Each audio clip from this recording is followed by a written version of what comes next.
Well, good afternoon, everyone. Thank you so much for everyone for attending today's session. I'm thrilled to see so many attendees keen to learn about this very important issue. We're fortunate to have Daphne Franks speaking with us today and sharing her story about her mother, Joan Blass, and the predatory marriage that sparked the excellent work that Daphne's doing. Daphne is raising the profile of predatory marriage as the insidious form of abuse and exploitation that it is. Daphne is also working to effect changes to existing law to de-incentivize predatory marriages and protect vulnerable older people and their families. Tim Buttle from Hourglass Charity Against Elder Abuse will also be speaking with us about elder abuse and what resources are available to support and protect older people. Tim is leading on raising awareness in the Northeast in this area and is keen to work with all partners in his quest to end elder abuse. Questions are most welcome either during the presentation within the chat facility, or if you'd like to verbally ask at the end of each presentation would be great. So if I hand over to you, please, Daphne. Hello, I'll just start by introducing myself and then I'll just ask Tim to say a few words. I'm Daphne Franks. I'm from a teaching background. I teach at Leeds Medical School now and other medical schools around the country, but I'm not medically trained at all. My background is actually in English and drama. So at the moment, I teach communication skills, which I've done for many, many years and I love. And I also teach on another course called Ideals, which is patient safety, teamwork, leadership, a little bit of safeguarding. So that's my background. And none of this was any help in trying to prevent the predatory marriage that happened to my mum back in 2015. And I'm going to tell you more about that in a minute. But could I just ask Tim to introduce himself first? Yes, thank you, Daphne. My name's Tim Buttle. I work for Hourglass Safer Aging. We're a charity that is aiming to end the abuse and exploitation of older people. We've been going about 30 years as a charity. We used to be called Action on Elder Abuse. So I'll be telling you a little bit about our charity later. We had the pleasure of Daphne attending one of our recent webinars on predatory marriage, and I think Bronwyn came along to that, and that's really why we're here today, and that's what we're looking to achieve at Hourglass, helping tell those stories and create that impact and create that multiplier effect so we can tackle this issue. So yeah, I hope you enjoy today, and yeah, really looking forward to telling you more about Hourglass and hearing Daphne's powerful story again. Thank you. Thank you, Tim. And can I just say right at the beginning, if you belong to any group that you would like me to speak to in the future, please just get in touch with me. I've put my contact details in the chat. I don't charge for these talks, just to make it quite clear. I'm just trying to raise awareness. That's what I'm trying to do. So my mother, Joan Blass, died at home on Saturday, March the 26th, 2016.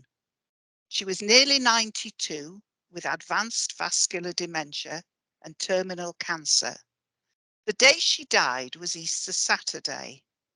Everything was quiet over the Easter weekend. And then when everything opened up again on Easter Tuesday, I got a phone call from my mother's GP. He sounded worried. He said, "Daphne, did you know your mother was married?" And that was when the bottom fell out of our world. So this is a story about predatory marriage. Predatory marriage is generally defined as the practice of marrying an elderly person exclusively for the purpose of gaining access to their estate upon their death. The term originated in Canada and we borrowed it from there. I'd like to broaden that term to marrying someone old, vulnerable, for your own purposes, whatever those purposes may be. Everyone tends to assume it's about the money, but actually it's about a lot more than that. It's not just about the inheritance. There's a lot of overlap with gaslighting and grooming, and particularly coercive control. There is a lot of control going on in these stories.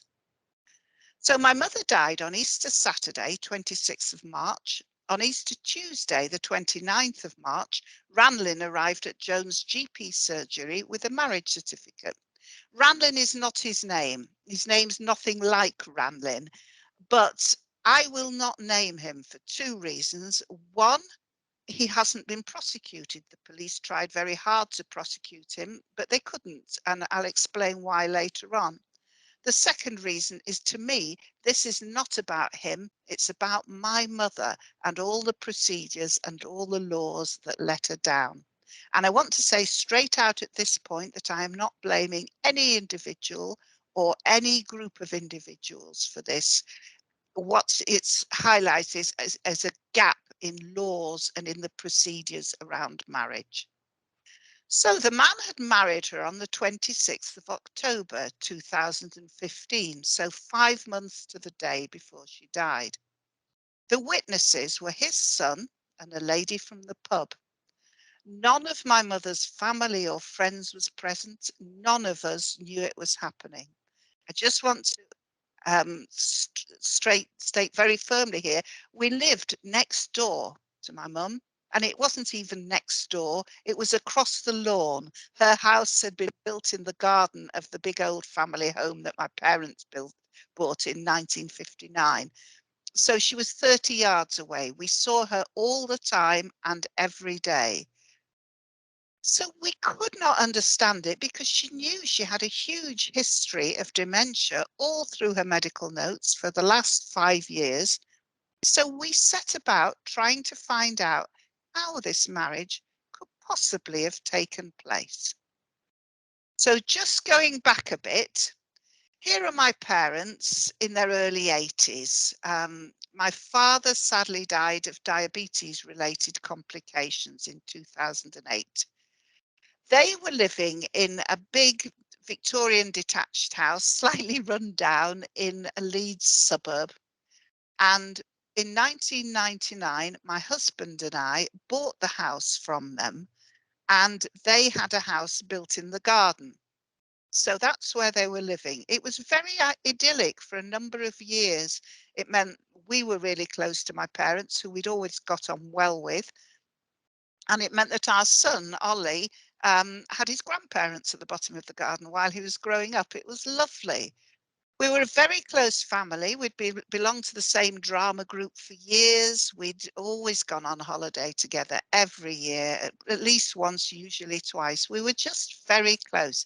So we weren't like two houses. We were like one big family split across two houses. And in fact, while the new house was being built, we lived with them very amicably. We all lived in the big house for a year from 1999. My father was Jewish, which was very unusual in those days to have a mixed marriage, but it worked well for them. My father was from a very, very poor background. His parents were immigrants from Eastern Europe, worked incredibly hard, and my dad worked incredibly hard. He was born in the slums of Leeds, became a pharmacist, and worked really hard until he retired. The point I'm making is the money they had was from their own efforts. My mum was also from a poor background in Barrow-in-Furness. Her dad was a clerk in Barrow-in-Furness shipyard. When my mum was growing up, she was very academic and very sporty. She won lots of cups at school for sport, and she was being coached for the Olympics in swimming in Barrow-in-Furness swimming pool. But sadly, Hitler put a stop to that by the simple method of dropping a bomb on the pool. And my mum was very upset and never forgave him for that and many other things. But she was also very academic. There was one scholarship for the whole of the Northwest to Leeds University, and she got it. And that's where she met my dad. At Leeds University, she became captain of the hockey team, and she was also edited the Griffin newspaper, which is still going today. And when she graduated, she became a journalist at the old newspaper, the News Chronicle in London. And then she became a very much loved teacher for the rest of her working life. When she was 68, she had a major stroke. Both my parents had been smokers, because many people were in those days. Nobody thought anything of it. But my mum actually gave up when she was pregnant with me, because she, in quite a forward-thinking way, thought, well, this won't be good for the baby. And she was right, of course. So she had smoked, not for many years, but of course, smoking is a predictor for strokes. Strokes are a predictor for vascular dementia. It doesn't always happen, but it makes it more likely. So she had a major stroke at the age of 68. She was collapsed on the floor. I remember a young doctor standing over her going, and can she normally look after herself? And I remember saying, yes, she was cycling through Amsterdam last week, which indeed she had been. So, but she, probably because she was so fit, she made a really good recovery. And by the age of 80, she was back to her old self, apart from the fact she always mixed up he and she. She would try and say, if you want your dad, he's in the garden. And she'd think very hard, and out would come, if you want your mum, she's in the garden. And then she'd look very confused. And it was a bit disconcerting for people because she had no other signs of a stroke. And indeed, there she is in her 80s on Coldy Island near Tenby in South Wales. She could walk 5 miles at the age of 80 without even thinking about it. She could swim forever. And here she is at the age of 89, diving in a pool in our favourite hotel in Tenby. And she had dementia by then, but her body still knew how to dive. And we just kind of accepted that this is what happened in our family. My son still accepts it. If we're by the seaside, even if it's March, we're all going in the sea. And she has given us all that love of swimming, including my granddaughter, who went swimming in the sea for the first time at the age of 7 months a couple of weeks ago and didn't seem to mind the cold at all. So here's my mum again on one of her favourite beaches, building a sandcastle. As you can see, she was in her mid-80s there. The point I'm making is she did look younger than her years. And I'll come back to that sandcastle at the end of the talk. In 2004, both my parents made their wills. They were common, straightforward wills, leaving everything, the house, the money, the possessions, to their 2 children. So that would be me, living next door to them, and my brother, who has lived in Amsterdam with his wife and family for many, many years. We're very close, but he lives a long way away. In England and Wales, though not in Scotland, marriage revokes a will as though it has never existed. The Ministry of Justice thinks everybody knows this.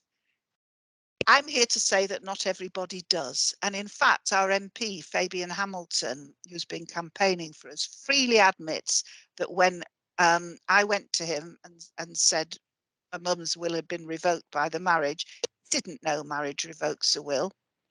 In most countries now, or many countries, it doesn't. They are changing it. It doesn't in Scotland. It doesn't in France, it doesn't in the Netherlands, and the Canadian provinces are changing the law one at a time so that marriage no longer revokes a will. I had a bit of an argument about this with a journalist who said, so after your mum's funeral, did you have the reading of the will?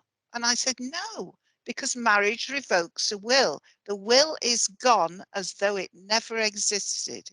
And she said, but they must have paid some attention to what your mum wanted. And I said, no, will completely gone. And that is something really to bear in mind. If you make a will and then you remarry, your will is gone. At the same time as making a will, my parents set up power of attorney, both of them, though my dad never needed it, enduring power of attorney, so I could look after mum's affairs if she lost mental capacity to do so. To many people's surprise, power of attorney has no link with marriage. There is no requirement to tell the attorney, that will be me, if the donor, that will be my mum, plans to marry. So I have had really very educated people almost yelling at me, why didn't you get power of attorney? Why didn't you have power of attorney? And when I say I did, they were astonished. And that is the same whether you have the old-fashioned enduring power of attorney or the new lasting power of attorney, which, as I'm sure you all know, is in 2 sections, one for money and property, one for health and welfare. None of it has even any connection with marriage. So there is no requirement to tell the person with power of attorney that the older person or the person who's lacking capacity plans to marry. And I think that is a huge gap. So This is by the garden gate. The two houses, as I say, were next to each other, just with a lawn in between. A lawn and the drive just was between them. And this is at the end of the drive. And this is where, in November 2011, my mother met Ranlin. She had been diagnosed with vascular dementia earlier that year. I had been concerned about the fact that she was getting very forgetful, but as well as that, she was showing definite personality changes, which I knew from my work could be a sign of dementia. She got a lot more smiley and compliant sometimes, and sometimes she got very hysterical and angry, and neither of those were really her. I went to the doctor. The doctor got a lady from the memory clinic to come. I asked, could she please come when I was there, not when I was at work? Could she arrange it with me? But she couldn't, and she turned up and then rang me in the evening to say, I'm really sorry. I've really upset your mum. And what seemed to have happened was she turned up. Mum had made her very welcome because mum was incredibly sociable. And had invited her in and had made her a cup of tea because she could still do that. And they'd had a lovely conversation about sport and Shakespeare, which mum loved, and Strictly Come Dancing, which mum loved because she loved dancing. And then the lady had said, I just need to ask you a few questions. And then she did something like the mini mental state test with her, which is, as I'm sure many of you know, very simple questions. The medical students I work with are taught to do it. It's things like, remember these 3 words, and then you come back and ask the person later, can you draw a clock face? Things like that. Mum could not do any of them, burst into tears and threw the lady out of the house. And the poor lady was so upset by this. And I said, look, you have just shown her what it is that she's losing, and she cannot bear it. And from then on, whenever mum couldn't think of something, she would go, oh, the hole in my head, the hole in my head. And it was so sad. But she seems to have met Ranlin by the garden gate. She was always gardening. When her dementia got worse, she didn't really do anything very effectual, but she loved doing it, and she was just out there snipping at things, and it was great. But for many years, she did all the gardening for both houses. It was 1/3 of an acre. It was a lot of gardening because I was working, and she loved it. But Rabin seems to have met her there. She seems to have invited him in for a cup of tea, which again is not like my mum. She would normally have been much more cautious. But he seems to have moved into a house within a few weeks. Suddenly, his things were everywhere.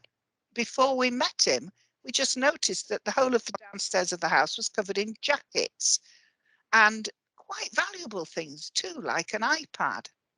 When we did meet him, he was very over friendly. He always puts his hand on your shoulder and uses your name twice in every sentence. And I found it a bit unnerving from the start. And we really didn't know what to do. Mum would constantly say, who is he? Where did he come from? And most heartbreakingly of all, later on, she would say, did you get him for me? She thought he was some sort of carer. And indeed, he always termed himself her carer. Even after they were married, he called himself her carer. Nobody asks any further questions if you say, I'm her carer. And I spent so much time trying to explain to authorities, he's not her carer. He's just some bloke who's moved into a house. So we did talk to the police at that time and say, what can we do about this? And the police, and I realise now that they didn't know what they were doing really, but they said, he's there at your mother's invitation. There's nothing we can do. And I thought, oh, so I sort of took that as face value. My brother came over from Amsterdam and actually managed to get his address out of him, because the man is very, very, very secretive, but we did manage to get his address. And my brother went round to his house, which was just about a 1/4 of a mile away from mum's, and found it was absolutely near derelict. And again, that freaked us out. We thought, what is going on? His house was all grey flapping curtains and clapped out old cars in the drive, and looked as if nobody had lived there for a long time. The first thing mum ever said to me about him, and this worried me even then, was, there are a few old ladies he visits. And again, that really set up warning bells. But we didn't know what to do. My brother and I and my husband had endless discussions about it. And we thought, hey, I live next door. No one's closer than I am. I see mum several times a day. We'll monitor the situation. I used to check her for bruises. I used to check the fridge. At the time he appeared, I was just beginning to do all her shopping, but he said, no, he wouldn't let me do that anymore. Gradually, we felt more and more excluded. Mum had a cleaner. He got rid of the cleaner. We had a gardener who mowed all the lawns because we had lots of lawns, and the man got rid of him without consulting us at all. He's very strange. And that was what the police always said. He's very strange, Daphne. He's a very odd man. But yes, I know. But I just wanted mum protecting from him. So the years went by. A couple of years went by. My mum sadly was diagnosed with cancer of the peritoneum, which is like the stomach lining, had some chemotherapy and got much better again. And there she is at her 90th birthday party in April 2014. By then she'd lost her hair and it had grown back, so it looked a bit different. Anyone who knew my mum, and that's a much younger version of me next to her, anyone who knew my mum would see from that photo, her eyes are a bit blank. She didn't know at that time what this party was for, but she loved a party. And with dementia, that is what matters, isn't it? Now, this moment, are you having a good time? She was. She loved a party. She was asked at that party, so how old are you, Joan? What's this party for? And she went, oh, I don't know. Am I 70? And when she was told she was 90, she thought that was hilarious and fell about laughing. Can I just point out here that nearly 2 years after that, she got married. So that was her party. But meanwhile, we were really worried about the man. Later on in 2014, he suddenly just stopped speaking to me, just stopped dead one evening.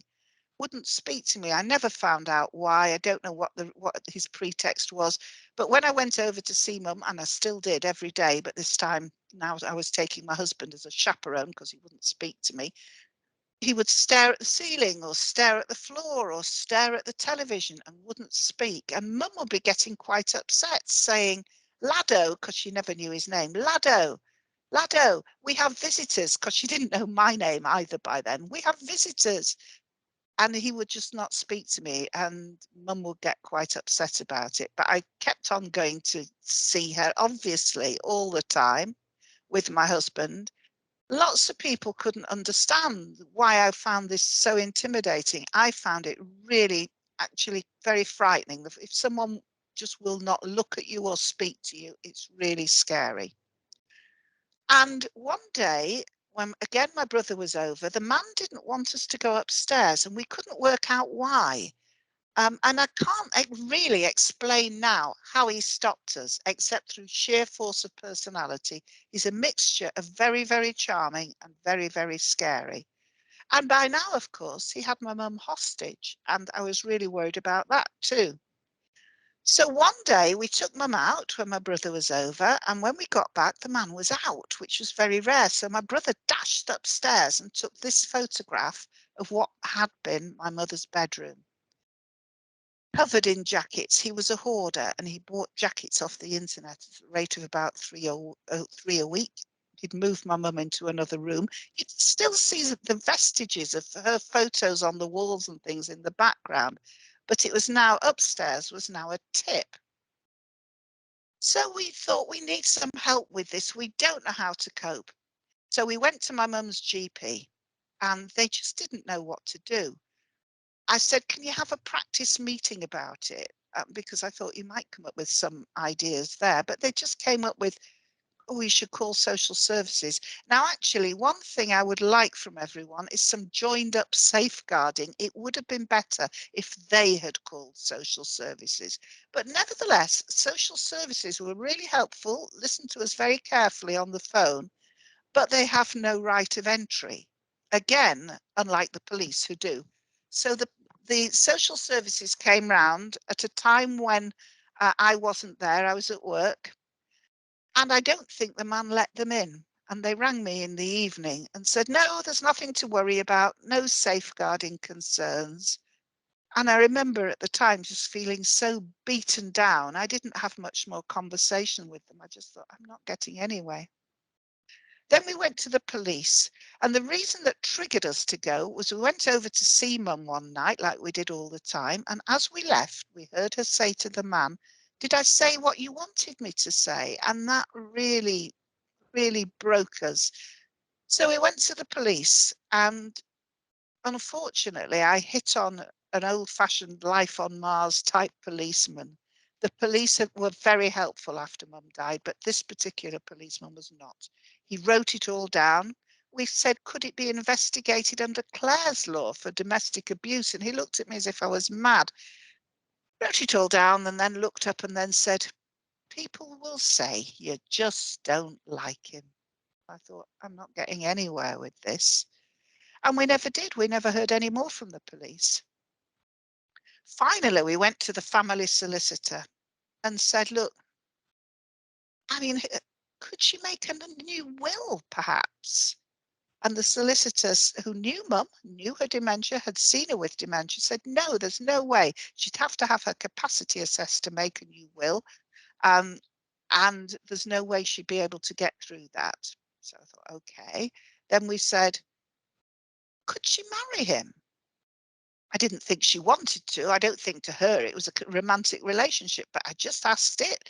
And the solicitor said, oh no, they'll have something in place. There's no way she'll be able to get through the capacity at marriage. She just hasn't got the capacity. Now, unfortunately, that solicitor didn't know two things. She didn't know what she didn't know. And what she didn't know is there's so little safeguarding at marriage. If you come across any other worried cases, you need a specialist solicitor who deals in contentious probate. Any old family solicitor will not do. We didn't know that. She should have told us, but sadly she didn't. She also had assumed there would be a lot of safeguarding around marriage, and at the time there was almost none. So sadly, she gave us very misleading advice, and sadly, we were very reassured by it.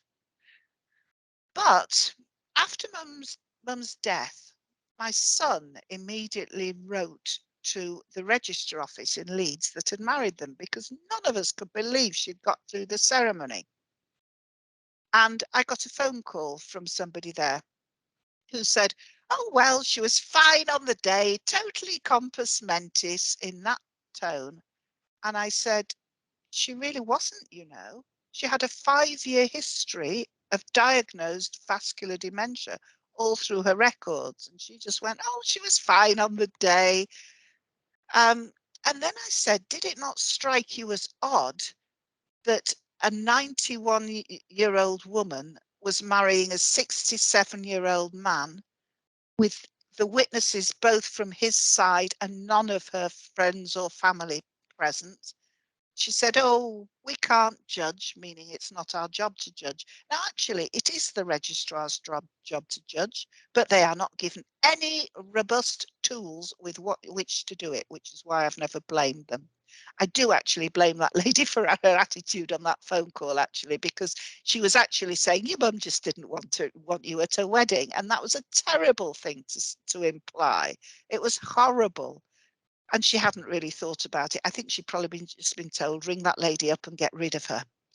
But then the police got involved because the pathologist was not happy, because Mum had died at home and then they'd found out about this secret marriage. So the pathologist asked for a full forensic post-mortem in case he'd murdered her. So we had gone in the space of a week from, oh, no, nothing to worry about. No, you're just making a fuss, to, oh my goodness, he might have murdered her. The results of the post-mortem were inconclusive. They were all sent to us in a brown paper envelope, huge, thick wad describing every organ of my mother's body. And really, I think it should have come with a warning, even though I'm quite used to medical things. And it was very inconclusive. And I never thought he'd murdered her, because he didn't need to. He married her. He just had to wait a bit. She was terminally ill. So we wrote, or my son wrote, to the register office, and back came this letter. and this is just a bit of it, and this is at the interview immediately before the wedding. They are supposed to do separate interviews at the notification of marriage, but registrars freely admit that they don't always do that, partly because they're always being pushed for time, and partly if they think the couple look okay, whatever that means. They are not trained in assessing capacity, and they are not trained in safeguarding. Registrars are low-paid clerical officials. They're not professionals. So I proceeded to ask Mrs. Blass for the same information. The questions that proved problematic were her age and her house number. All other details were given easily. She reminded me jokingly that a lady never gives her age, but I replied by saying on this occasion she had to. And again, here we see one of the techniques people with dementia often use. You can't ask me my age. Mum did that a lot. She realised if you smiled and laughed, you often got asked no further questions. However, by recalling how many years separated herself and her brother, she eventually answered to my satisfaction. I don't believe she did. If you remember, at her 90th birthday party, nearly 2 years before, she'd had no clue how old she was. In respect of her address, she was able to name the street, but couldn't remember the number of her house. I suspect there she had been living at Lidgett Lane for many years. She was now living on Lidgett Avenue. I suspect she just said Lidgett. At this point, Mr. Blass started to intervene. He shouldn't have been able to intervene because he shouldn't have been in the same room. Basic safeguarding. But again, they don't know to do that. Or if they're told to do it, they don't know why. He was reminded that Mrs. Blass had to answer by herself. In view of her memory problem mentioned above, I decided that the street name only would be acceptable. Well, what memory problem? Earlier in the letter, it points out that the man had said she had a memory problem. He'd also said she was very old, she was very deaf, she'd had a stroke. All of those things were true, and also that she had terminal cancer. But he didn't mention vascular dementia, and indeed, he's always denied that she had it at all. So the registrar decides that the street name only will be acceptable. When the couple left the room after this initial interview, the Deputy Superintendent Registrar asked me if I thought Mrs. Blass was fully aware of why she was there and should we proceed with the ceremony. At that point, according to their own rules, they should have stopped it for a capacity assessment. But they didn't know to do that, or they didn't see it was important, or they hadn't been trained enough in it. So the other registrar replies that, in my opinion, based on the interview, how her information had been given and her demeanour, we should go ahead. This demeanour thing haunted us like crazy. She was smiling on the day, so we must have so we assumed she understood. The first improvement that we actually managed to make in the registrar's regulations was for them to put explicitly in their rules, you should not use demeanour as a guide to mental capacity. And I'm pleased to say that that is now there. Meanwhile, Ranlin has always insisted that Joan didn't have dementia, and nobody in the family had ever mentioned it to him. He's very plausible and he's quite insistent about it. We had all tried to discuss it with him numerous times, and he just behaved as if we hadn't spoken. Absolutely over the head, just no reaction. However, here's an extract from Mum's medical records. Review of dementia advanced care plan with Ranlin. So why did he think he was at the doctor's with her? Anyway, he said on that, and that was 3 weeks before the wedding. Short-term memory good, it wasn't. It was nearly non-existent. Walking less well, gets up and down stairs. No, she couldn't get upstairs at all by then. Has a wheelchair. By then she was using a wheelchair. So, but I think the reason he cannot admit he had dementia is because that would enable him to be prosecuted.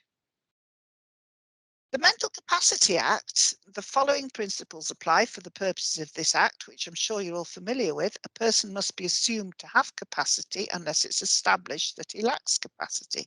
Now, that was brought in from the best of reasons to stop people just looking at somebody old and going, oh, they're old, they won't understand.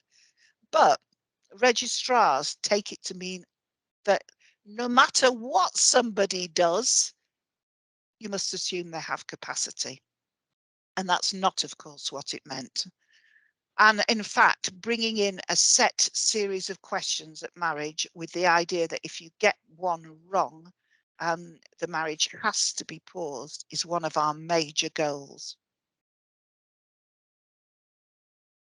So the pathologist, as I say, asked for a full forensic post-mortem after mum's death. And then we went for some more help. We went to the register office in Leeds, as I've said, and they just went, no, nothing to see here. She was fine on the day, and they've never deviated from that because they are worried I will sue them. I won't. We went to the office of the public guardian. They deal with power of attorney. And I've had some very awkward conversations with them where they've said, there's no link with power of attorney, there's no link. And they were just in a complete state about it, and I had obviously never thought about it until that moment. I went to the local government ombudsman, and she was actually the most horrible of all to me. She was just horrible. I said, could you investigate this marriage? And she said, no, I can't investigate because there's nothing to investigate because there's no evidence kept at marriage. Once you've got that marriage certificate, you are good to go. There's no way I can investigate. And I said, well, that's ridiculous. When you ring your bank, your call may be recorded for evidence purposes. She said, well, they don't record marriages, which indeed they don't. And I said, look, my mum had dementia and was not fit to marry. She said, well, so you say. That was about 2 weeks after my mother's death, and I just thought it was an appalling way to deal with someone. Then we went to the police. The first person we spoke to was a young constable in the safeguarding unit who said, oh no, we're not going to be able to help you because this is a civil offence. It's not a criminal offence. Purely because of my work, I knew that forced marriage was now a criminal offence since 2014, the Antisocial Behaviour Act. And I also knew that in the forced marriage legislation, it says if somebody lacks capacity to marry, it's forced marriage. And in fact, the policeman, I said this to him and I suggested he rang the forced marriage unit, and to his credit, he did. He rang me back and he said, yep, you were right. I was wrong. We need to investigate. The forced marriage unit were really, really helpful and have been until up to this day. But they're absolutely, it is the fact that at the moment, no evidence is kept at marriage. And that's why there have been no prosecutions for forced marriage with dementia. I have spoken to dozens and dozens of cases, and our MP has heard from more than 100, not one prosecution, because you cannot prove that at that time, at that moment, what with decisions with dementia being time specific and decision specific, what if she made a miracle recovery just at the notification of marriage and again on the day of the marriage itself? It is utter nonsense. We've had various psychiatrists of the elderly saying it's utter nonsense, but we can't prove it. So we then went to the General Register Office, the national headquarters, and they said, the usual, oh, no, nothing to see here. It will all have been fine. And then I got a secret phone call when I was on a bus one day from a mole who said, I'm not supposed to speak to you, but this is happening all the time and up and down the land. And it was at that point that we set up a website and started hearing from other cases. And then we went to our MP, Fabian Hamilton. And he thought, I could tell at first he thought the story I was telling him was unbelievable. But when he listened very closely, and then he said, that is ridiculous. I'm going to raise it in Parliament. And he did. He raised it in the Marriage and Civil Partnership Consent Bill, November the 21st, 2018, it was passed unanimously for a second reading. It was the one thing that united Parliament in the time of Brexit. But it then ran out of parliamentary time. And that's a picture of me in the middle, my husband on the right, and Fabian with a beard on the left outside the Houses of Parliament. He has since raised it in Parliament twice since, one on the 9th of June last year, asking for a meeting asking Boris Johnson directly for a meeting with the Registrar General, and he got one. And then he raised it again just a couple of weeks ago in justice questions, saying, come on, hurry up with this, because the legal side needs to be hurried up. And I'll tell you more about that in a moment. He has been great. He has really done that proper job that MPs are supposed to do. Meanwhile, the police built a case and put it to the Crown Prosecution Service, who said, no, can't prosecute because of lack of evidence. No prosecutions with forced marriage with dementia. And one of the other cases recently introduced me to the term dementia harvesting, where you meet someone with dementia, seize all their assets, and there are no consequences. It's relatively easy to do, and there are few, if any, consequences for the predator. Meanwhile, finally, the Crown, what we would have had to have proved for a prosecution to go ahead would be that mum had dementia. So at that time, at that moment, she wasn't fit to marry, and that Ranelagh knew it. And I think that is why he's always denied she had dementia at all. But we cannot prove, because of the lack of keeping any evidence, that she didn't regain capacity for those miraculous minutes of the ceremony. And also, the Crown Prosecution Service had very little understanding of dementia. Here was the letter. This is the paragraph that finally broke me from their decision not to prosecute. The evidence given by the registrars simply does not support a situation where a person, the registrar, would sense any concern that both parties were not in agreement to the marriage. They identified with a lucid, happy and content woman, thus suggesting awareness of the situation and the surrounding matters, thereby giving full and free consent. To imply she did not do so is not enough to prove the case for forced marriage. Now, I haven't cried since my mother died, because the man had always told everybody, and including me, you don't care about your mother, and when she dies, you will cry crocodile tears. I realised that was gaslighting now, but at the time I found it heartbreaking. When I got that paragraph, that was the first time I burst into tears. That is basically, we are using her demeanour to decide she didn't have dementia, and she was smiling, so she must have understood. So I thought, this shows no knowledge at all of dementia from this lawyer. This is from a lawyer who I felt should have known more. So we asked for a review, and we were told, oh, sorry, no, you can't have a review because you're not the victim. Your mother was, and she's dead. So I thought, I'm not giving up with this. I pushed a bit harder for a review and finally got to see the senior lawyer. And he greeted me with, hello, I know about dementia because my grandma had dementia. And I said, oh, did she? What kind did she have? Was it vascular dementia, Alzheimer's, dementia with Lewy bodies, frontotemporal dementia? What kind of dementia did she have? And he said, oh, are there different kinds? I didn't know. At which point I said, everybody who's made decisions in my mother's case has been people who know nothing about, or very little about, dementia. And it's ridiculous.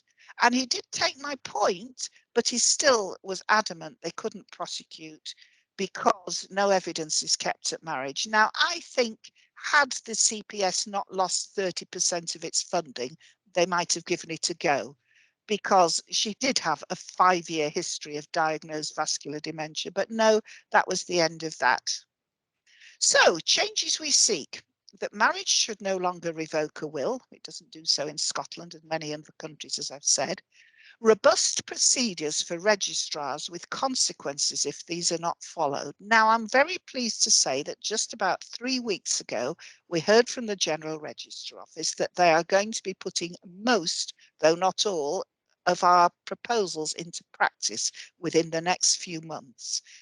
And robust procedures, so a set list of simple questions, is going to be one of those procedures they're introducing, as is mandatory training on predatory marriage for all staff. Now, that's great. I haven't seen the details yet, however, and I'm reserving judgment until I've seen all the details. But nevertheless, it's a huge step in the right direction. Or as our MP said when he wrote to me about it, big win, he said. We want notification of civil marriage to be published on the internet. Now, at the moment, it's just put up in your local register office. If you are worried somebody is trying to marry your elderly mother, all you have to do is go to every register office in England and Wales once a month to check. It's not on the internet, and that's just ridiculous. The old-fashioned equivalent of putting it on the church door would be to put it on the internet on an easily searchable database. And I think they are planning to bring that in. Haven't heard definitely yet, but I think they are. And we want evidence to be kept at marriage so that predators can be prosecuted. At the moment, they're still saying, oh, no, we can't do that. We can't record marriages because we've never recorded marriages because we've never recorded marriages. And they plead GDPR and all sorts. We can't do it. And I have had a lot of correspondence and pointed out that GDPR is not actually an obstacle to this and they could do it. But for some reason, they think they can't. So still fighting on that one. So meanwhile, I've been working really hard to build up the safeguarding and the legal side. What did Ranlin do? He insisted that my mother should be buried when she'd always wanted to be cremated. And more than that, she had an absolute phobia of burial. So he insisted that she was buried. We couldn't go to the funeral. He didn't tell us when it was. It's something I don't think we'll ever really get over. He kept all the money and all the possessions and refused to leave the house. Everything in Mum's house was not valuable, but oh boy, it was valuable to me. Things like my wedding dress, my granddad's letters from the First World War, the books, things that just mattered to our family and nobody else. But he was as keen for us not to have them as he was to have them. And that's why I think there's a lot of control involved in this and many other cases. 6 months after her death, he used my mum's blue badge to park and was caught and prosecuted and failed to pay the fine. And that somehow we found that out because some court officials turned up on our doorstep looking for him because he wouldn't answer the door. And they told us what had happened. When they said, do you know this man? And we were kind of, oh boy, do we know that man? And they told us rather unprofessionally, told us the story. And that actually cheered me up a bit because I thought, you know what, he's a crook, he's a crook.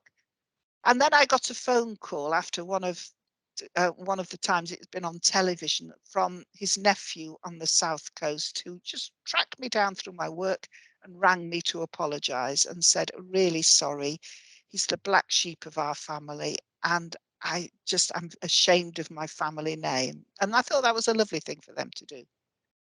And apparently he has a whole history of fraud and swindling people out of money and all of that, but I don't know about any of that. And as I say, that's not my main area of interest. In 2018, he remarried to another elderly lady who lives nearby. He started bringing her back to Mum's house first, which I found absolutely heartbreaking. I don't know how old she is. The Sun newspaper actually doorstepped him a couple of weeks ago and actually got in touch with me. The Sun wouldn't talk to the Sun, but the Sun doorstepped him and he left his wife to deal with it. And the Sun reporter said his wife looks a lot older than he does. And I was kind of, yeah, I'm not surprised. Anyway, I understand that this lady did have capacity. I found out about the marriage through a phone call from her grandson. And I understand she had capacity, but her husband had just died, so she was very vulnerable. And that's why I say there's a lot of overlap with vulnerability. How many other cases are there? Nobody knows. There's no data available, largely because nobody on authority is looking for it. Pylon 4 made a programme about it. They contacted 176 solicitors who between them reported 98 inquiries in 2020. So almost 2 a week. But how many solicitors are there in the UK? 143,000, I gather. So I think it's a big and growing problem. And there's either 850,000 or 900,000 people with dementia, something like that. So it's a lot of scope for making a lot of money very easily. How you can help, please have a look at our website, which I put in the chat, and our Facebook page. If you search Predatory Marriage on Facebook, the key thing is please write to your MP and ask him to contact Fabian Hamilton to give his support against predatory marriage. Fabian is still campaigning. As you can see, we've had lots of publicity. If you Google predatory marriage, you'll find loads of solicitors writing about it. If you Google my name or my mum's name, you'll find loads of, so if you Google Daphne Franks or Joan Blass, you'll find loads of publicity. What now? The Law Commission completed a consultation into marriage in January 2021. It should be published July 2022. Before that, they were doing a consultation onto wills, which they paused to do the consultation into marriage at the government's request. Then they're going to go back to the wills consultation, working from material they gathered in 2017, which seems a bit bonkers to me. And Fabian Hamilton, as I said, has raised the issue twice since. Basically, the last time he raised it, he was saying, why can't you do things two things at once like the rest of the world have to do? Why did you have to pause wills to do marriage? We've had lots of high-level meetings. We've got right to the top. The Ministry of Justice have got all our proposals of change. And as I said, some of those now look likely to go ahead. We are on the push to the summit, but we've still got a way to go. And it's been 6 years of campaigning, and this is a simple cross-party safeguarding issue. Here's my mum's grave, just to show you. It's the patch of grass in the middle with no headstone. We can't put up a headstone because the man owns the grave plot. As far as I can see, he's never been near it. And finally, one last picture, the sandcastle I mentioned earlier on. This is what she wrote underneath. Joan was here, and I will not let her be forgotten. I will not let her memory go until we have sorted this so this can never happen to another elderly person. And finally, just some thanks. We have a big, helpful, wonderful coalition of people helping us now.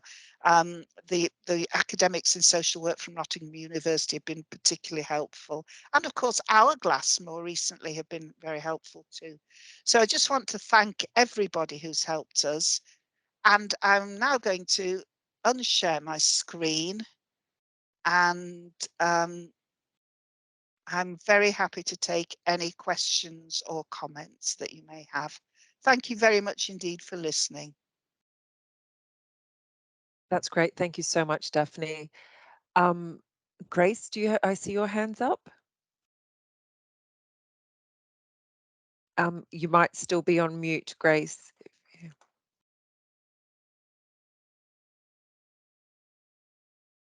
I was just saying that if it happens now, there's still not much you can do, really. I've worked with psychiatry of old age in North Tyneside. I worked there for about 12 years. And really, like you said, there's nothing much you can do. So it's still, even now, when it happens, what do? You go to the police and they tell you it's not a crime. What do you do? Well, it's a crime. It is a crime if they marry someone who lacks, if registrars marry someone who lacks capacity. But even the police don't always know that. What I would recommend people do is they go to a solicitor, a specialist solicitor and I have one or two. If you want to contact me, I can tell you who they are, but I'm not publicizing them. They're not our solicitor, but you need a specialist solicitor who works in this field. And then you need to take out a caveat in expectation of marriage. It'll cost you, everything costs the families, but that's what you need to do. That should alert the registrars. Most of the time with social workers, it happens. It has already, you go to you get a case, you go to work with a family, and you suspect something is not right. And everywhere you hit like a wall, really, because everybody, it's just still really hard. It is very hard. Especially when you find that a relationship has been established, but then you start suspecting. Yes. And sometimes you think, is it in my head? Yeah, and sometimes the person has been groomed, of course. This man was definitely trying to groom mum. Did I say what you wanted me to say, you know? But again, traditionally, even the Court of Protection doesn't pay a lot of attention to grooming. It's just, did they have capacity? And I know of so many cases now where somebody has just even kidnapped the person almost and taken them to another part of the country and told them that the family are evil. It's just horrendous. But if marriage didn't revoke a will, that would take away a lot of incentive. So that is one legal thing. But yeah, the main the one thing to also bear in mind is after one party has died, you can never annul a marriage under British law after one party has died, unless it was bigamous or incestuous. So lots of people have said to me, why can't you get the marriage annulled? You can't. There's a glitch in the law. But quite honestly, even if you could annul it because it was fraudulent, you couldn't prove it was fraudulent because there's no evidence kept at marriage. It's a perfect storm at the moment. But yeah, thank you. It is very difficult. But I hope that goes through. Yes, so do I. A good solicitor is the way to go. It really is. There are a few other hands up. Is we it? had Saba next, or Sabah? Oh, I've just clicked myself off the. Can you hear me? Yes, we can. Sorry Yes, if I pronounced your name incorrectly. It's fine, it's Saba. Thanks for sharing your story. I just wanted to ask, when you first met Ranlin, I mean, when you said it, my first reaction was sort of, well, what are you doing in my mother's house? Can you leave now? Did she introduce? Did your mom introduce him to you as a family and say, oh, this is my friend so and so? No, not at all. No, he was just there, and that's why we didn't know what to do at that time. What we should have said was go away and never come back. But by now he had a key to mum's house. He had a key very quickly.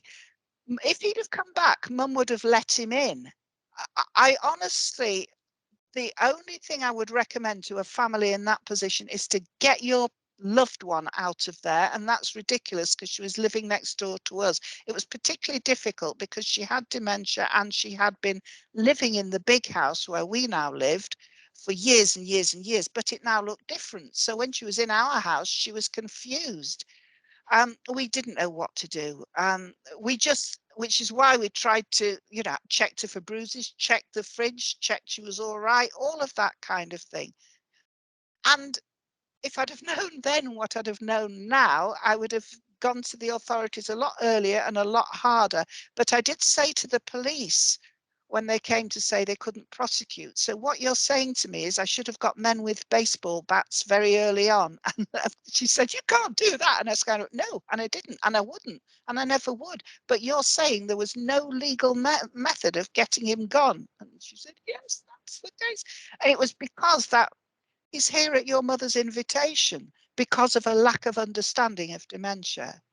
Now I would have behaved differently. But again, the man is very plausible. I don't think I wasn't totally taken in by his charm because it never worked on me, but it worked on everybody else, on loads of people apart from the family. And if the police think it's fine and the hospital think it's fine and everybody thinks it's fine, and I found I was almost being bypassed by places, including the hospital. I couldn't find out when mum's hospital appointments were because she didn't know. The man wouldn't tell me. The hospital couldn't tell me. And they kept saying, well, he's a carer, isn't he? And I kept saying, no, it's not. It was a nightmare. Finally, I actually went to the hospital at a time when mum wasn't there and got a meeting with the consultant and just explained the situation. And she sent mum, she asked mum, is it all right if I tell your daughter about our meetings? And she said, yes. That worked on that until that consultant left. It is an absolute minefield. Can't tell you. And yeah, a lot of people said, why didn't you just get rid of him? And the answer is, it's not as simple as that. Really, really difficult. Thank you for your question. Thank you. Someone has asked in the chat whether he still lives at the house. Yeah, he still owns the house. He neglected it. He didn't go near it for a couple of years. He still owns it. He refused to leave, so we had to sell up and sell our house because we couldn't bear living next door to him. So we had to move away from the old family home, which was very sad.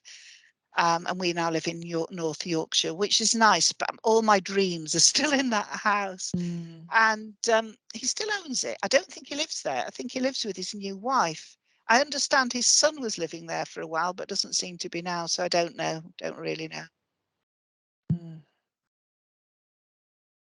It defies belief, really, doesn't it? Yeah. It does.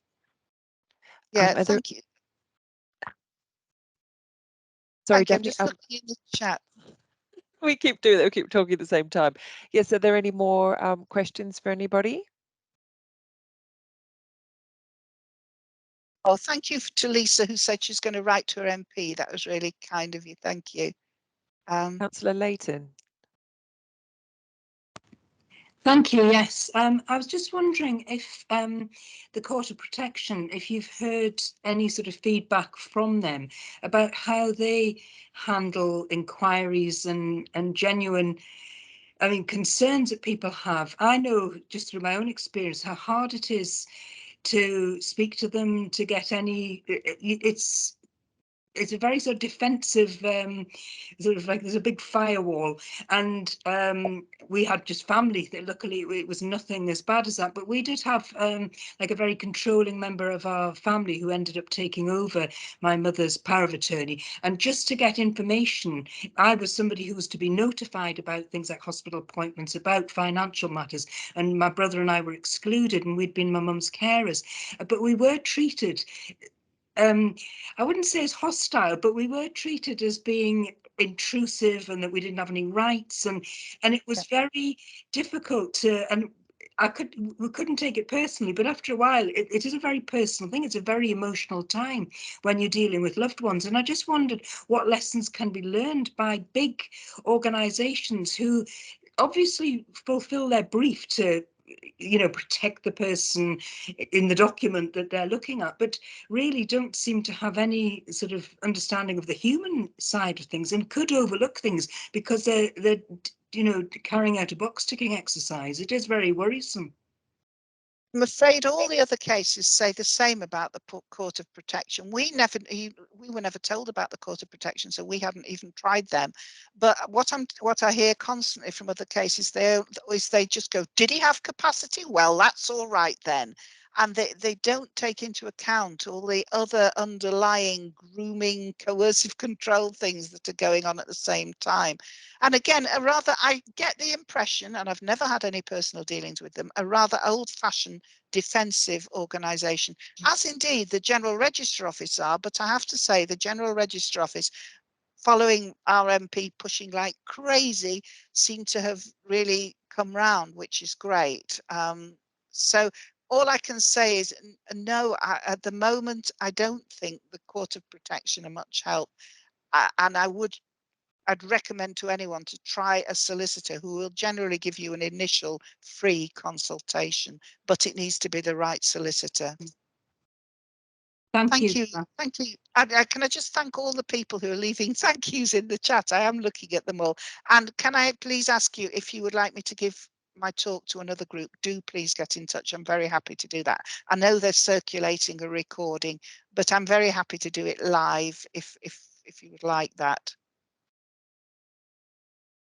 Thank you, Daphne. That's very helpful. And I'm sure that there will be a number of people on the call today that would be keen for you to come and speak to their organisation. Definitely. It is, and like all the comments are saying, it's terrifying. It's such an interesting presentation that you give, but it's so heartbreaking and terrifying at the same time, a real eye-opener. It's amazing work that you're doing. Oh, thank you. I'm absolutely determined that's what I'm doing from now on, and apart from my teaching, but I'm determined to keep going until we get this sorted, because I think it is sortable, and I think it needs to be sorted. And I'm going to be old fairly soon, you know, and so is everybody, and I want it sorting. So there we go. Yeah. So thank you, everybody. There's another question for you there from Saba. Have you checked if Franlin has used your mother's name or identity elsewhere, such as property or insurance investments for his own gain? Haven't checked that. He has a long history of low-level criminality, I would say, but no, I haven't. Mainly because I've tried not to follow him up because I've been so busy following up the things that let her down. My sort of thing about him is you're an irrelevance. He's brought absolute disaster on our family, but I'm trying to bring good out of it. So, and a lot of the press have sort of said, well, who's his new wife and all that. And actually, I do have contact details for her grandson, but I'm not following them up. I don't know, because to me, it's not fair to pursue his new wife who's done nothing wrong, or his sons. He's got 2 adopted sons who've done nothing wrong, and one of them doesn't have any contact with him anyway. So, you know, it's for me, it's about my mum, and that's where the focus needs to stay. But yeah, I'm sure all the predators seem to be follow it. All the cases follow a similar pattern. They're all very, very loads of love bombing at the start, loads of presents, loads of gifts, very friendly to the family, then mounting hostility, isolate your victim, take them away and marry them. That's how it works. Wow, it is mind-blowing, isn't it? Yeah. Right. Well, I think that that's all the questions for you, Thank you. Daphne. Thank you so much to everyone. Thank you. Tim, would you like to come in with your presentation now? Absolutely, yes. Thank you for that, Bronwyn. Thank you, Daphne. That was incredible. I've heard your story twice now, and it still doesn't lose the impact. And I raised it with my MP as soon as I heard your story, and he didn't realise that marriage overrid a will, and he's pledged his support. So that's great. But isn't it interesting that the Ministry of Justice totally assure me all the time, everybody knows marriage revokes a will? No, they don't. So there you go. But thank you, Tim. The lawmakers don't know, so how do they expect everyone else to? But great. So so just to give you a bit of an overview of Hourglass and what we're doing to really lead the fight back to stop these sort of things happening. So Hourglass is the only charity that's dedicated to calling time on the harm and abuse of exploitation of older people nationally. So in terms of the abuse of older people in the UK, polling data that we've conducted suggests that 1 in 5 people in the UK have experienced abuse as an older person or know someone that has. How we define older abuse or the abuse of older people, it's a single or repeated act or lack of appropriate action occurring with any relationship where there is an expectation of trust, which causes harm or distress to an older person. Can everyone see my slides, by the way, Bron? I'm assuming that they've all popped up all right. They have. Yes, there was a little bit cut off to the left. I think on the first 2 slides, there was a little bit cut off to the side, but I can actually see the full slide now. Great. Okay, great. So I'll move on. The types of abuse. So as you've heard from Daphne, financial abuse is a big one, psychological, but there's all sorts of abuse going on of the elderly, coercive control, even sexual abuse, of course, physical abuse and neglect. In terms of our data, now this is from our helpline. So you can see that a large proportion of abuse is taking place within the home. There's some other settings, but by far the majority is within the own home. And this is the different types of abuse, which there could be more than one. So financial is the most common. Psychological is the next common, and neglect being the third. But yeah, so that is the data from our helpline. Excuse me, Tim. Yes. There's a couple of comments in the chat that I think the edges, particularly the left edge, is being a little bit cut off. I don't know if it's possible to. Did you want to see if you could share your end, Bron? Because I sent the slides to you. I don't know if I don't know if I can do anything technically to change the Sure. setup. Yep. I'll give that a go. Unless I revert to the method that Daphne used and use the previews. Perhaps, yeah, I sometimes have to do that too. It's an odd little quirk, isn't it? How does it look now? A bit on the right is cut out Right, now. okay. Let's use your screen if that's okay. Should we try that? Yeah, no problem. I'll just share that now. Sorry about this, everyone. That's fine.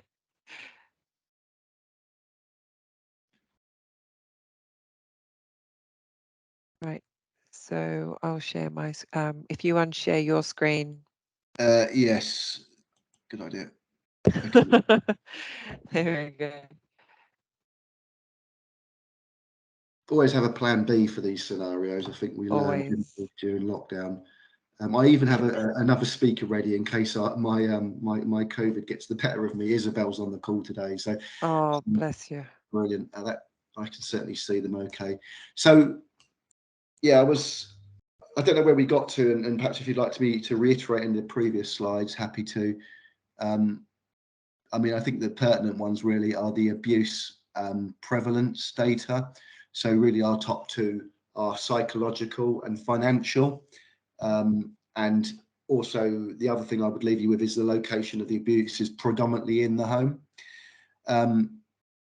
So yeah, slide number 9 is the polling that we did of people, and 1 in 5 incredibly didn't really see pushing, beating or hitting an older person as abuse. I'm not quite sure what they thought it was, but that's from our polling data. And if you could move on to the next slide, 1 in 4 did not see taking money from an older relative's bank account or taking precious items from their home as abuse. And the next slide, please. So this is just to kind of highlight the issues we've got with the profile of the issue, raising the profile. On Twitter, the abuse of animals was mentioned 6 times as much as abuse of older people. And indeed, your average donkey sanctuary will get more funding than we do as a charity. And out of over 500,000 tweets mentioning domestic violence, only 0.3% of them refer to older people.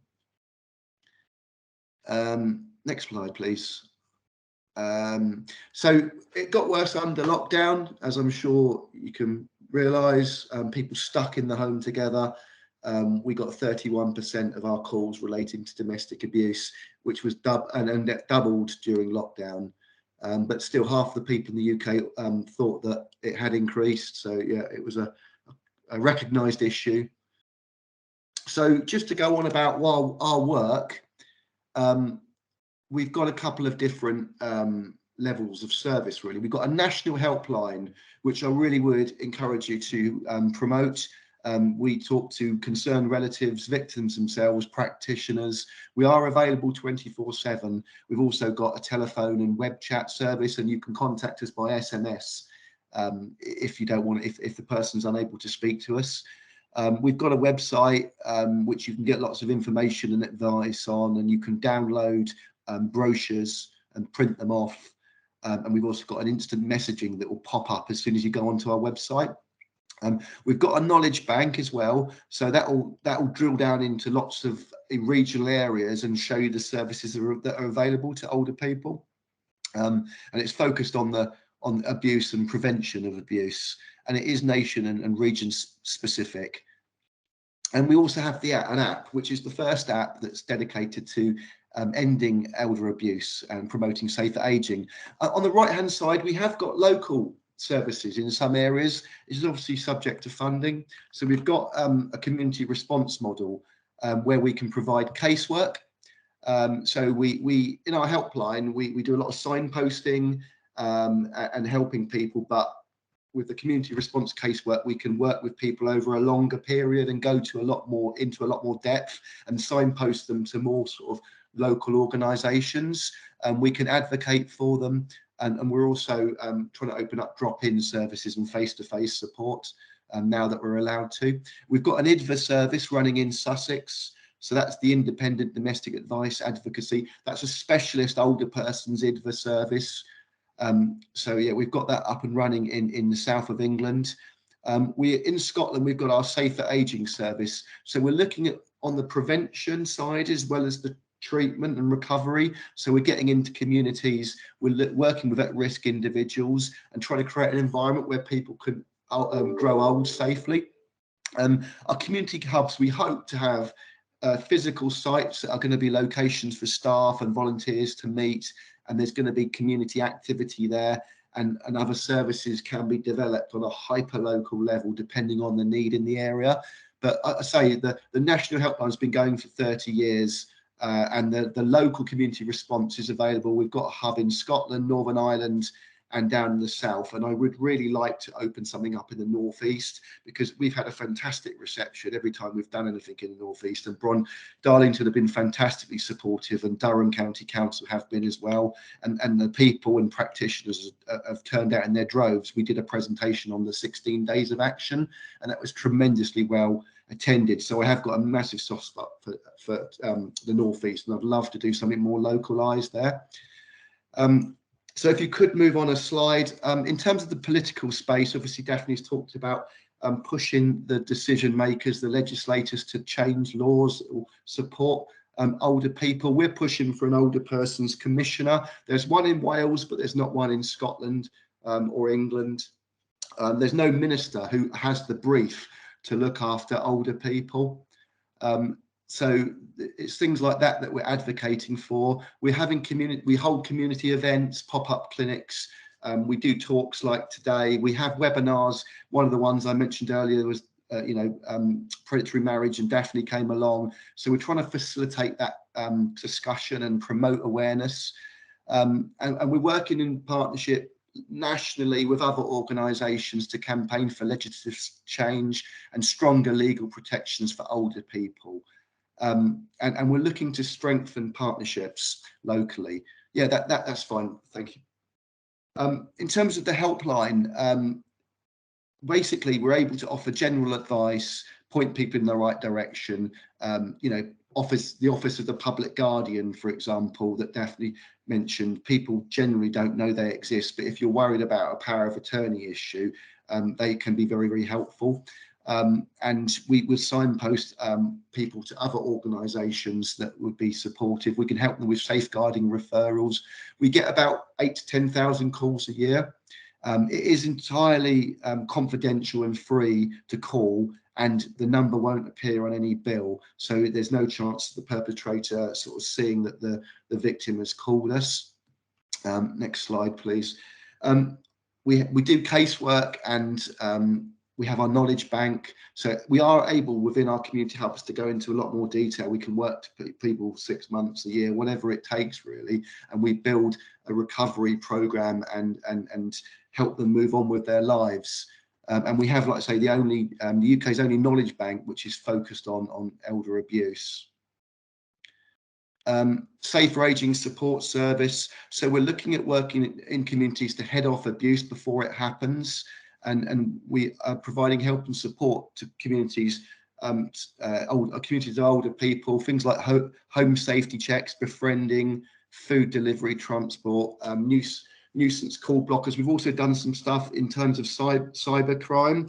I don't know if you know this, and any trading standards people on the call will know that cyber crime is statistically the most common type of crime now, and 82% of victims are over 60.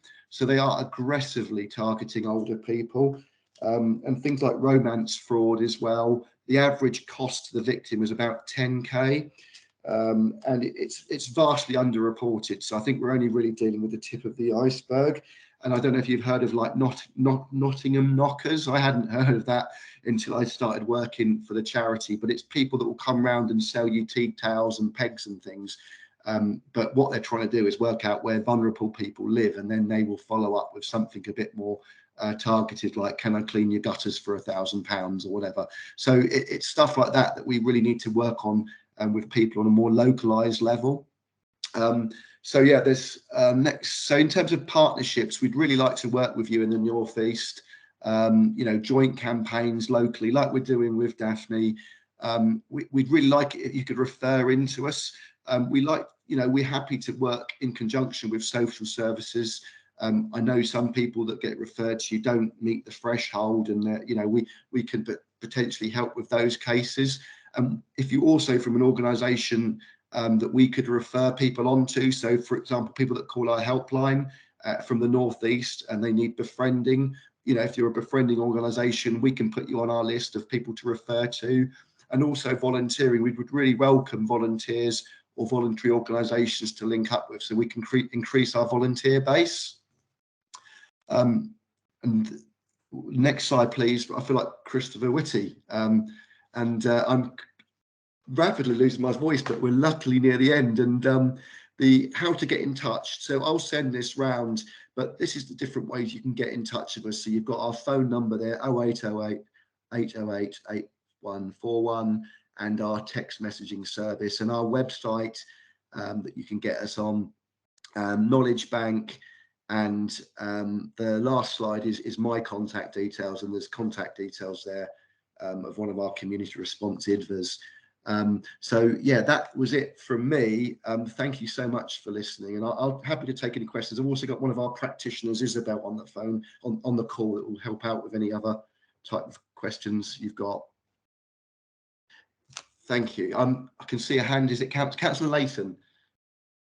Hello, and thank you for the presentation, and congratulations managing to do it with COVID. You've done amazingly well. I hope you feel better soon.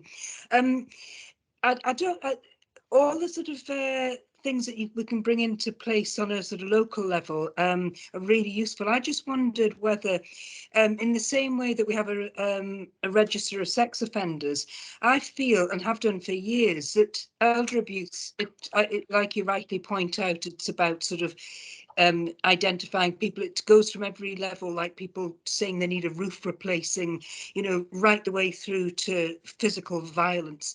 I think that whether it's a local thing or nationally, and it would require a change in the law, we shouldn't have a register of elder abuse that actually registers anybody that's been, whether they're family members or whether they're business people or whether they're tradespeople, or who've in some way taken advantage of or abused or sort of manipulated somebody, so that they aren't allowed to be put on people's legal documents. They're not allowed to have power of attorney. They're not allowed to call, that they can be restricted from ever doing work with older people. Because I had a neighbour, a very dear neighbour, who had about £40,000 stolen from her. And even though she went on television and very bravely went on Look North, weeks later she had people come round and tell her that her roof needed repairing. And I saw the men on the roof, I was going to say gentlemen there, and just sitting drinking and eating their sandwiches, not doing anything at all. And we reported to the police and managed to get, identify them. And they actually had a northeastern network of places where they'd go, and they would have a suckers list. And I think it's something that would be really helpful, even if it's just at local level. I think having a register, and I know it's rather draconian, but I actually think that it demands that level of sort of identifying people and protecting people, so that ultimately you could actually have some recourse in law if somebody then goes ahead and carries on and approaches somebody else, or moves in with somebody else, or attempts to call themselves a carer in future. Yeah, no, it's a great idea, Councillor, and I'd be fully supportive. I don't know where we stand legally on that in terms of calling people out, but I'm sure local trading standards would have something on their website, and we kind of work in that scam-wise type space, or being scam aware, so that people are familiar with the type of scams that might they might come across. So that's where we've been kind of focusing, but I'll certainly take that away and look into that. And look at what the provision is in the northeast. I think if I could also weigh in on that, if you don't mind, guys, I think absolutely that would be a brilliant idea and a brilliant way to kind of prevent against repeat victimization, because we do see in these cases a genealogy building up, unfortunately. But I think a massive barrier we face is actually services identifying these behaviours as abusive, and also the victims identifying the behaviours as abusive as well, because a lot of people who come to us, they are family members and they have rightly identified that behaviour as being abusive, but the victim doesn't see it that way because of that dynamic of coercive control. I think it would be a brilliant idea, but you know, I think we'd have to engage differently with some services in order to get there first.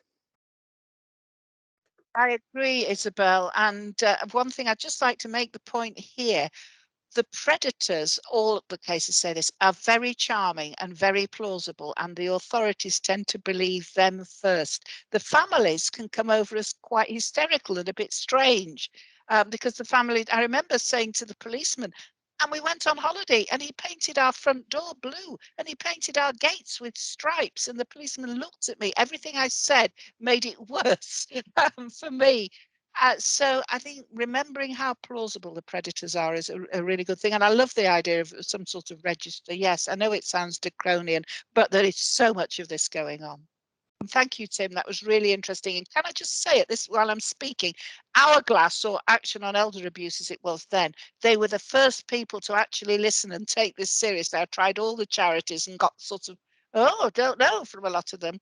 But actually, the chap I spoke to at Action on Elder Abuse was really helpful. So and one last point I'd like to make. My son and daughter-in-law and new baby live in the northeast. They live in Newcastle. So I'm often up there. And if anyone would like me to do a talk face-to-face, I'd be very happy to show up. So that's wonderful. That's a great offer. And congratulations. How old is your granddaughter? Or is she a new little one, or? 7 months. She's our redemption baby. She really is. She's really, yeah, she's turned our family around. She's lovely. Oh, that's beautiful. Beautiful. I think there was another question, Karen Wright. Hi, yeah, it was a question for Tim, but so I represent so I'm a safeguarding a senior manager in Northumberland, and I manage the Safeguarding Adults Board, but I also represent the North East Safeguarding Adults leads across the North East, and we have a network group, and actually there was a discussion at our last regional group about Hourglass and about, you know, what did we know about Hourglass, how are we linked into Hourglass, how are we raising awareness of Hourglass.